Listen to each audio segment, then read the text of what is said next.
The Joe Rogan Experience. That fucking vehicle that you have built is the most ridiculous thing I've ever been inside of my life. I can't believe how fast it is.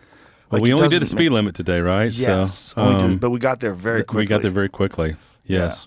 Yeah. 1,817 horsepower and 3,000 pounds, so you got some power-to-weight ratio to work with there. That's like 700 more horsepower than a Tesla Plaid. Yeah, it's like taking a McLaren 765 LT and adding 1,000 horsepower to it. Something nobody needs, but we've sold 36 of those, the Venom F5.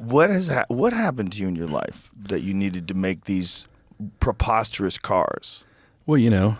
Like, what is going on? Like, what? Yeah, there it is. That's the Venom F5. How did you get to be this guy? Like, how did this start out where you're making these 1,800 horsepower it's cars? It's probably kind of like, the pool hall deal when we were younger. Like, I didn't have a good relationship with my old man. He was a car guy, but we didn't get along. And I don't know, maybe 60 years later, I'm 60 now, I've got, I still feel like I got a little chip on my shoulder, something to prove. Maybe a little bit less now, but for sure.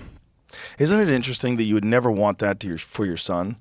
No. But boy, is that a great motivating factor for success. For sure. Yeah, I'd live up, grew up in a kind of an abusive situation and neglect, and now all of a sudden I've got all this motivation. I've had all this motivation for the last, 40 years of my business career, so it's been good.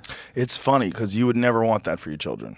No, I mean, it's amazing how well it's worked out for people like you or for me. Yeah, I mean, I don't think everybody out there that has some level of success has not necessarily been abused and motivated by negativity, but I can definitely see with our 5 kids, with the nurture mainly from my wife, Hope, they're going to turn out just fine and they'll be plenty successful. But that's just, I don't know your story, but that's my road. How I got here. It can lead you to be very ambitious and very successful, but it can also just fuck your life up. Oh, sure. And you can be very ambitious and very successul and also be like happy.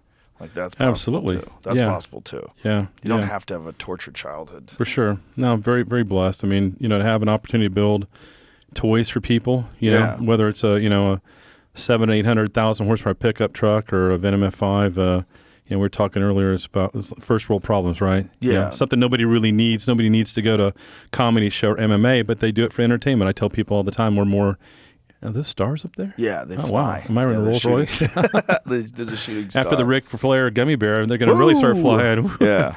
Yeah, so now feel very blessed, and we're definitely, people come to us because they want to entertain themselves with their vehicles. That's a great way of looking at it, too, because that's really what those kind of cars are. Like, when I try to describe my love of old muscle cars for people, because, they kind of are not super reliable. Yeah. They're not so great at handling. Sure. And, so I get them done into resto mods. Yeah. But still, but when I drive them, the experience is entertaining. It's like a ride. Like, I'm not just in a Corolla.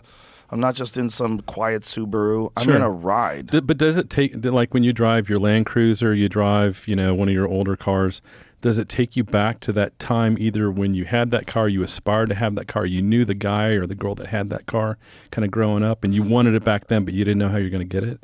Oh, yeah, for sure. With my Chevelle, definitely. Because my Chevelle, I have a 1970s black with the white stripes, the tuxedo Chevelle. Sure. And when I was a kid... What's that? You got the cowl induction on the hood? Yeah, LS6. It actually is a 454 under the hood, and Casey Colvin's Colvin over. I know Casey. Sure. He's the man. Big Viper guy. Yeah, fucking love that dude. Yeah. He hooked up the cowl so that it when nice. the ignition. Yeah, those goes vacuum hoses get old and crack, and It's when I was a kid, when I was about 16 years old, one of my friends picked me up. His friend had a 1970 Chevelle, and we were going somewhere. And I just remember getting in the backseat of the car going, how is it possible that this kid owns this car? Yeah. This is crazy. Yeah. It was the best looking car I'd ever seen in my life. On those